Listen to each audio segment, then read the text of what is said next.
سوکھ بلن دادی گمن شیدی شہ حضرت بل میون واون یہ عیدی عیدی گمن شیدی شہ حضرت بل کوشر داستان نیوز نیٹ ورک میں آپ کا خیر مقدم ہے. میں ہوں آپ کا دوست سمیر الاعظم. دوستوں ہم اس وقت سری نگر کے مال ٹینک علاقے میں موجود ہے. مال ٹینک آپ سبھی جانتے ہیں, سلیمان ٹینک جو ہے یہاں پہ نیک بزرگ مامکل صاحب جس کو مامکل آخون کے نام سے یاد کرتے ہیں, آج انہی کا یوم وصال ہے. آج یہاں پہ بہت بڑی انہی کے نام پر ایک محفل آراستہ ہوئی, صوفی محفل جو اسپریچول محفل ایک تھی. یہاں پہ ان کے رفقا جو ان کے عاشق ہیں, ان کے مریدین ہیں, بہت سارے کشمیر کے کونے کونے سے آئے ہیں لوگ اور یہاں پہ اپنی حاضری کو ممکن بنا دیا ہے. اسی طرح سے اگر دیکھا جائے ان کی جو زندگی ہے ان کو آج یاد کیا گیا, ان کی کرامات کو یاد کیا گیا.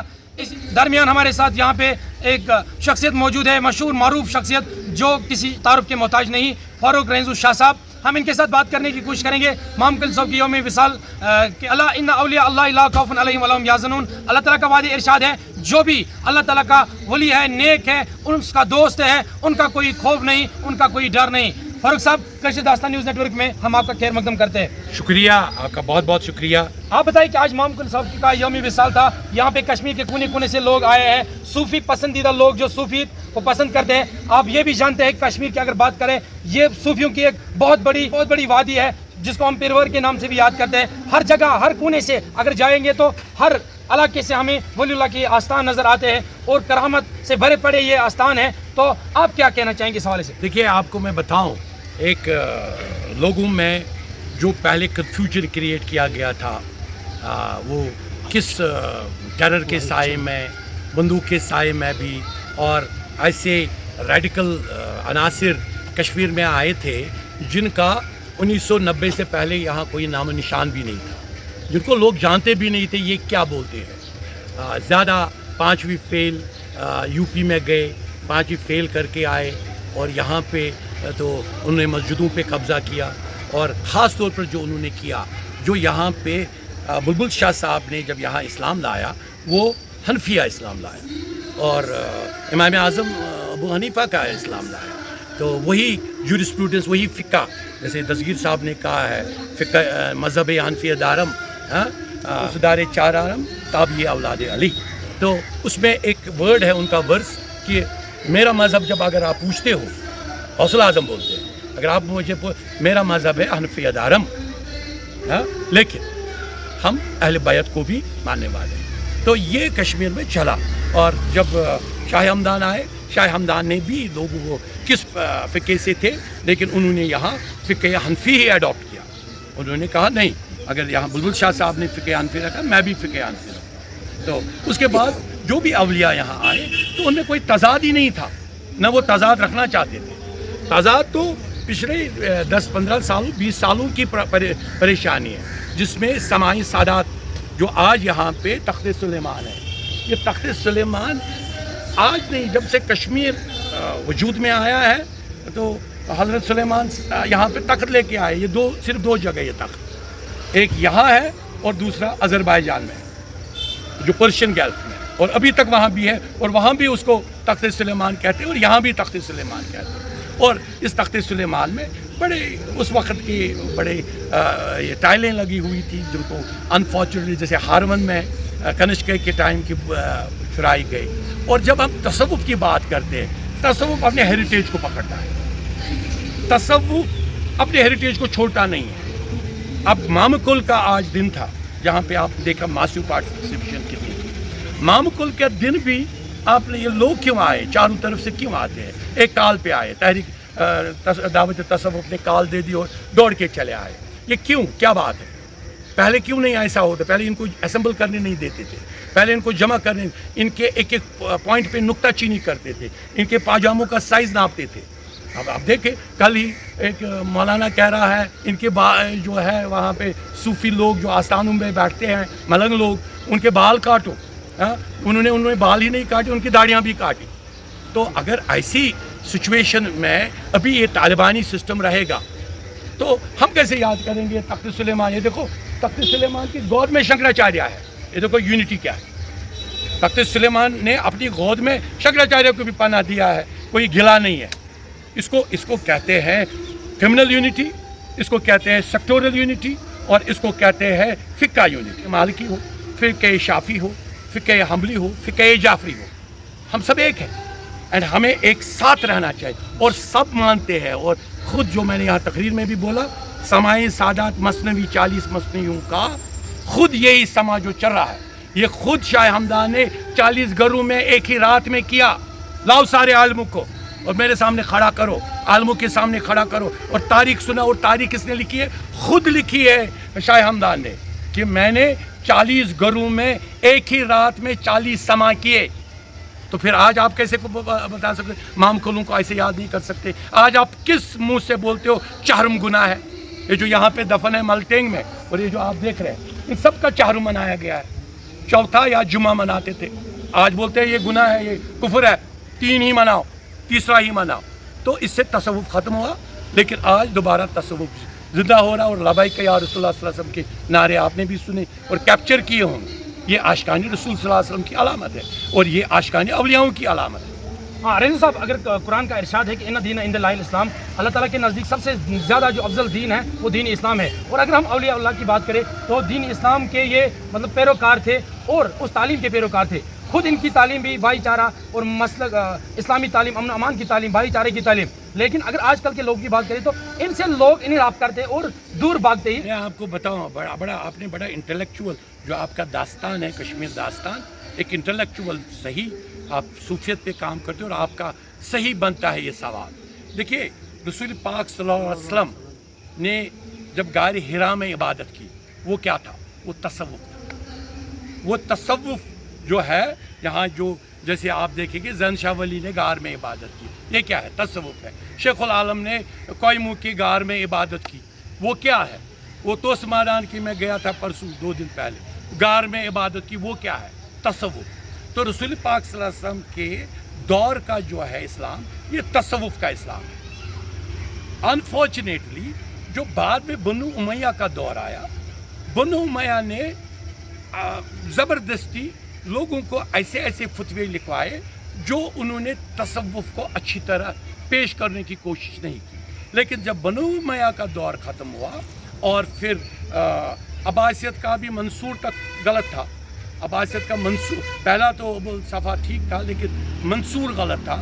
منصور نے ہمارے امام اعظم کو زہر دے کے مار دیا, کیونکہ وہ ہمارے امام اعظم کو کہتے تھے کہ آپ کربلا پر فتویٰ دے دو. کربلا میں یزید صحیح تھا اور امام حسین علیہ السلام غلط تھا. وہ اس کو فتویٰ دینا چاہتے تھے اہل بیت کے خلاف. لیکن ہمارے امام اعظم نے, جو سنی امام اعظم ہے, سنیت کا جو منبع ہے وہ امام اعظم ابو حنیفہ, اس نے انکار کیا.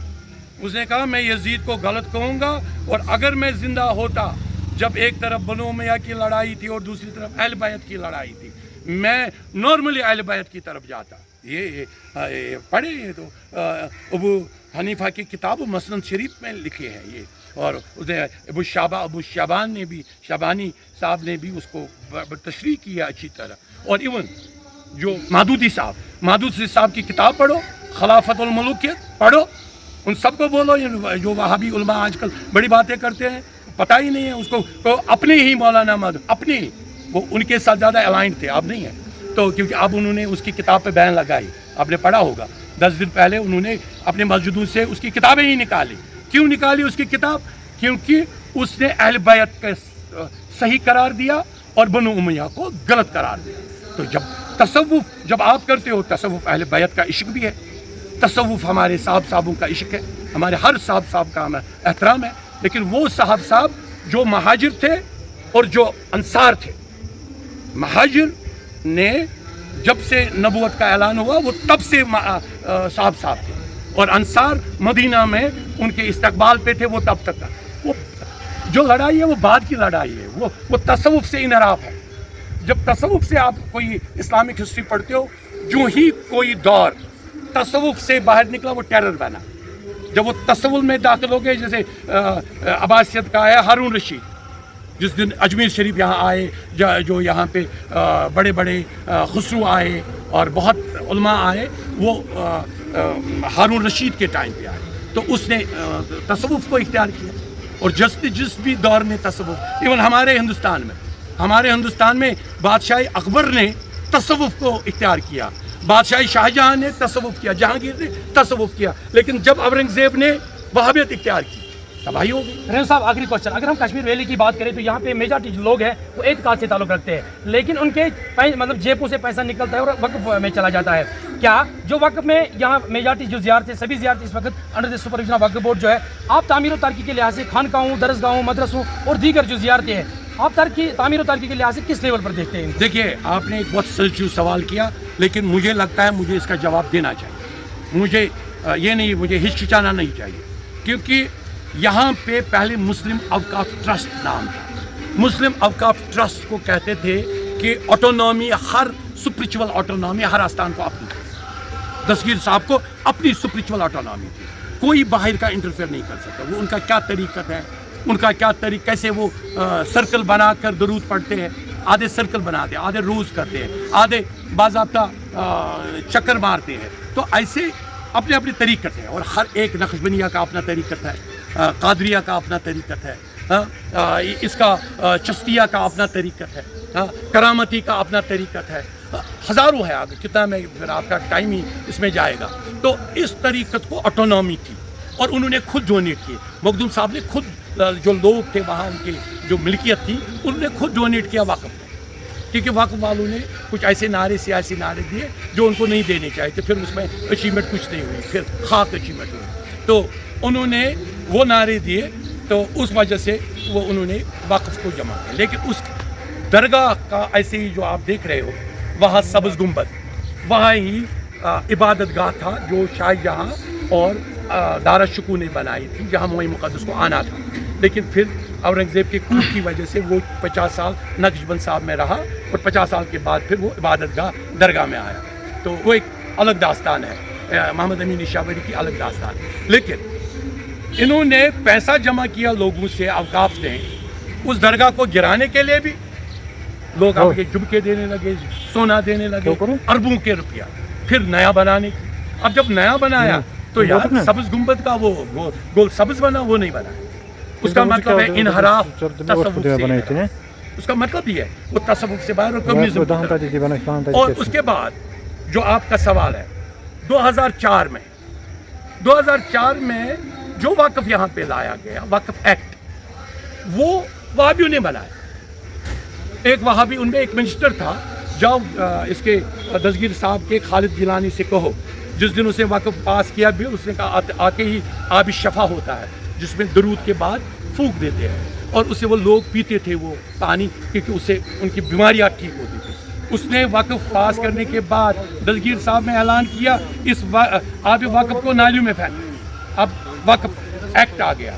یہ جو وقف ایکٹ تھا ایک سازش تھی کشمیر کے درگاہوں کے ساتھ، آستانوں کے ساتھ، اور شکر الحمدللہ اب جو آنے والا وقف ہے، ہم زور لگائے ہوئے ہیں کہ وہ آٹونومی، سپریچول آٹونومی، ان مجاوروں اور ان جو طریقت جانے جیسے یہ امام کلو میں، ان کے خان وادہ کو معلوم ہے کہ اس کا دن کیسے مناتے ہیں، آپ اور مجھے کیسے معلوم ہوگا، ہم دور میں بیٹھ کے ہوگے، ہمیں ایون جو ان پیسوں سے گلمرگ ہوٹل بنا ہے وہاں ڈلگیٹ میں، نہیں ہم اس ڈلگیٹ علاقے میں ہی پاس ہی ہے، 5 اسٹار ہوٹل، لیکن یہ تھا یتیم ہوں، مسکین ہوں، اور یہ جو اس میں یہ آئیڈیل تھا کینسر ہاسپٹل بنانے کا۔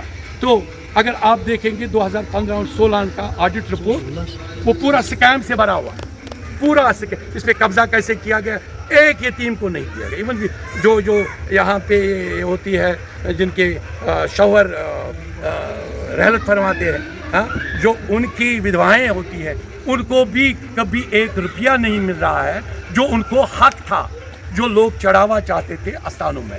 تو اس لیے وقف کو از سر نو نئے وقف میں اور ہمارے کشمیر کے مزاج کے مطابق، اور یہ بلبل صاحب کا وقف ہونا چاہیے، بلبل شاہ کا، یہ شاہ ہمدان کا وہی پرانا وقف ہو گئے، جہاں ہمارے 9 ٹرنک جواہرات کے ابھی پتہ نہیں توش خانے میں کنہوں نے اس کا لوٹ کیا، وہ واپس وہ 9 ٹرنک بھی آنے چاہیے۔ تو اس کے بعد دوبارہ بولیں گے انشاءاللہ۔